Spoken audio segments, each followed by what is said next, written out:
Yeah, brother, it was a good performance. I will say that it's one of the reasons I picked Pyfer. When I saw the fight matchup, I said, "Oh gosh, they're trying to push Pyfer and they're trying to end Adesanya," and that's the way it truly looked to me. Now, the fight was more even than that. Obviously, Adesanya a much slicker striker and whatnot. Pyfer a much more powerful guy, much more durable guy. What serves Pyfer really well right now was his ability to shoot that double and then get the body lock. Long range doubles, the days of George St. Pierre and Gilbert Melendez are really over in the UFC. If you're a smaller guy, okay, but for bigger guys, that long range double stuff doesn't really work anymore. But Pyfer made it work for him by missing the double and then coming straight up into the body lock. And only a lifelong grappler can do stuff like that. If Pyfer's got an issue, it's obviously the stand up.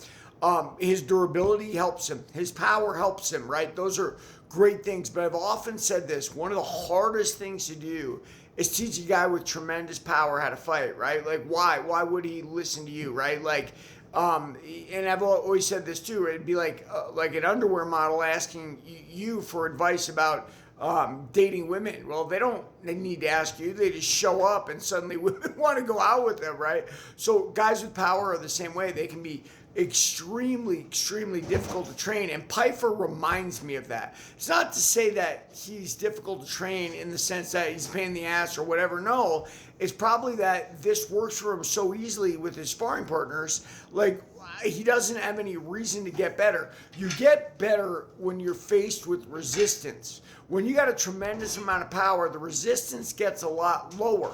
Why is that? Because guys can't stand with you. They hit you and they're down and that's it. So right now, Pyfer's got to get sharper on his boxing. I don't ever expect him to become a kicker, and I wouldn't want him to.